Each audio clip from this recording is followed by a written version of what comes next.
আমরা এই সংবিধান প্রণয়নের ৭৫তম বার্ষিকীতে এখন আছি এবং সে কারণেই এবছরের সংবিধান দিবসের থিম কিন্তু আমাদের সংবিধান আমাদের গৌরব। এখন এই থিম নিয়ে যদি আমরা আলোচনা করতে যাই সেটা হয়তো আমাদের হাতে এতটা সময় নেই, বরং আমরা যদি প্রেক্ষিত নিয়ে একটু আলোচনা করি, আমি একটু এতে দেখে নেব আমাদের কাছে কি ধরনের তথ্য আছে। আমরা দেখছি যে ১৯৩৪ সালে এই ধারণাটা প্রথম প্রস্তাবিত হয়েছিল এম.এন. রায়ের মাধ্যমে, তিনি করেছিলেন।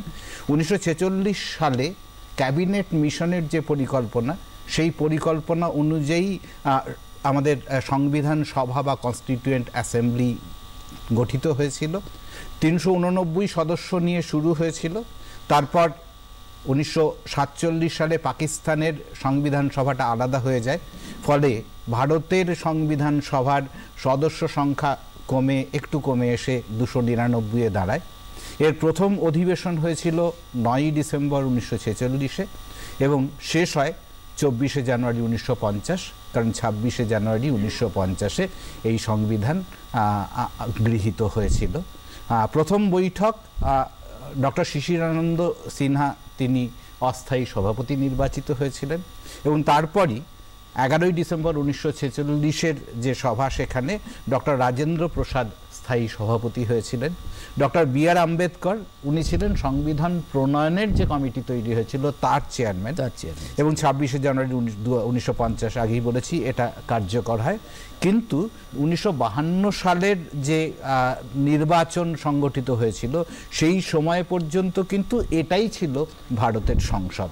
আপনি সংখ্যা নিয়ে বলছিলেন, অবশ্যই এটা বিশ্বের সর্ববৃহৎ সংবিধান, লিখিত সংবিধান হিসাবে। এবং খুব ইন্টারেস্টিংলি গোটা সংবিধানটা কিন্তু পার্চমেন্ট কাগজে হাতে লেখা হয়েছিল। শিল্পী ছিলেন, আমরা সবাই জানি, নন্দলাল বসু। এবং সেই সঙ্গে সঙ্গে এই গোটা জিনিসটা যেহেতু হাতে লেখা হয়েছিল, ক্যালিগ্রাফার হিসেবে কাজ করেছিলেন প্রেম বিহারী নারায়ণ রায়জাদা।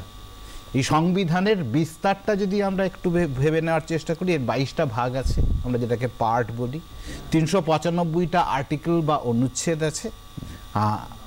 ১,১৭,৩৬০-এর মতো শব্দ আছে। আমি মতো কথাটা এই জন্যই বললাম যে বিভিন্ন সময় যে সংশোধন হয়, সংশোধনীর ফলে একটু শব্দ কম বেশি হতে থাকে আর কি। এবং ১০৬টা সংশোধনী ইতিমধ্যেই এই সংবিধানে হয়েছে।